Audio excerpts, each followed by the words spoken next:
때는 2016년 8월 어느 한 중학교에서 끔찍한 사건이 일어납니다. 학교 정원에서 놀고 있는 두 소년을 향해 한 덩치가 다가갑니다. 갑자기 풀을 먹습니다. 그러더니 사라집니다. 소년들은 이를 아는지 모르는지 여전히 놀이 삼매경입니다. 덩치는 단순히 사라진 것이 아닌 그들의 곁으로 순간이동을 한 것이었습니다.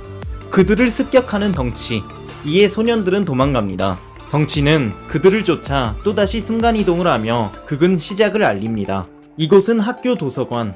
덩치의 습격으로부터 두 소년, 대원과 재현이 도망쳐 왔습니다. 정체불명의 덩치 큰 중성적인 괴한에게 또다시 습격당할까 두려운 두 소년의 앞에 덩치가 다시 한번 나타납니다. 이에 도망가는 소년들, 덩치 역시 사라집니다. 같은 도서관, 누군가 이 상황을 주시하고 있었습니다.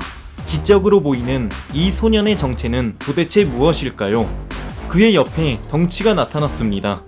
웃고 있는 덩치. 모든 것은 2년 전으로 거슬러 올라갑니다.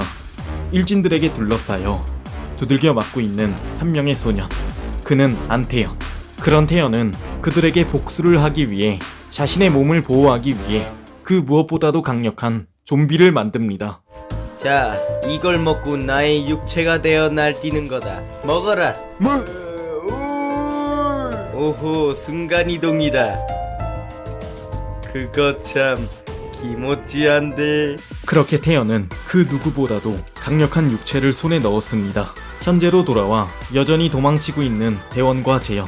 그들의 앞에 수수께끼의 두 남자가 나타납니다. 두 남자의 정체는 태연과 좀 전까지 그들을 쫓던 덩치, 즉 태연이 만든 좀비였습니다. 태연은 자신이 만든 이 강력한 좀비 육체에 자신의 고지능 인격을 주입시킵니다. 그렇게 완전 생명체로서 태연은 다시 한번 태어납니다.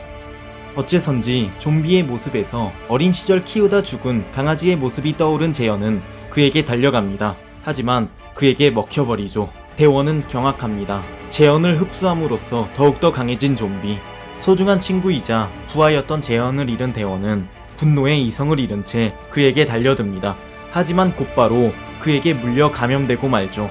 대원은 한 가지 결단을 내리게 됩니다.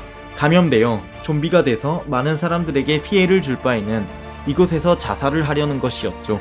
그렇게 대원은 뛰어내려 의식을 잃었습니다. 의식을 잃은 대원을 향해 다가가는 좀비. 그는 대원의 잠재력과 그의 뛰어난 육체에 반한 것이었습니다. 대원을 실험실로 데려가 대원의 육체를 빼앗으려 합니다. 그렇게 대원의 육체를 가지고 순간이동하는 좀비.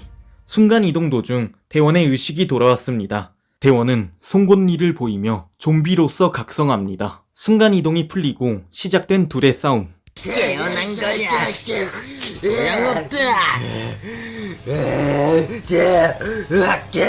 좀 강한 것 같지만 다시 기절시켜주마.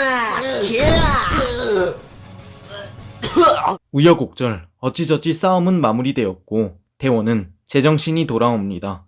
하지만 지친 탓에 기절하고 말죠. 그 뒤로 시간이 꽤나 흘렀습니다. 좀비는 끝내 대원을 손에 넣지 못했지만 그 뒤 여러 훈련들을 통해 궁극의 힘을 손에 넣었습니다. 자연을 조종할 수 있게 된 것입니다. 다시 한번 대원의 육체를 빼앗기 위해 그는 나섭니다. 대원은 좀비에 감염된 그날 이후로 힘든 나날들을 보내고 있었습니다.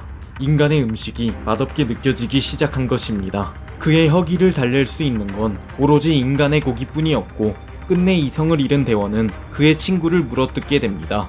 괴로워하는 친구의 얼굴에 정신을 차린 대원은 자괴감에 도망칩니다. 좀비는 대원의 육체를 빼앗기 위해, 대원은 자신의 몸을 이렇게 만든 그에게 복수를 하기 위해 두 남자는 격돌합니다. 대원의 앞에 대원을 능욕이라도 하려는지 그가 먹었던 대원의 친구 재현을 다시 배에서 꺼내 가져온 좀비입니다. 사실 대원을 능욕하기 위해서만은 아니었죠. 대원의 눈앞에서 재현의 몸으로 육체를 갈아탑니다. 그렇게 재현은 좀비에게 육체의 주도권을 빼앗겼습니다. 대원을 도발하는 좀비. 이에 대원은 이성을 잃고 그에게 달려듭니다. 하지만 소중한 친구의 육체인지라 쉽사리 공격을 하지 못하는 대원. 그렇게 싸움은 좀비의 승리로 끝날 것으로 보였지만 가까스로 각성한 대원에 의해 싸움은 예상 밖으로 흘러갑니다.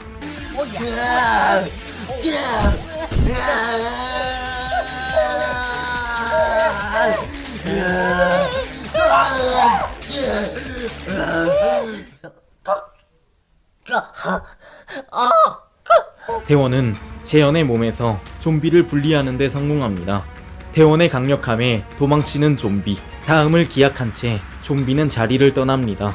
대원은 그렇게 친구의 원수이자 자신의 몸을 이렇게 만든 좀비를 놓치게 됩니다.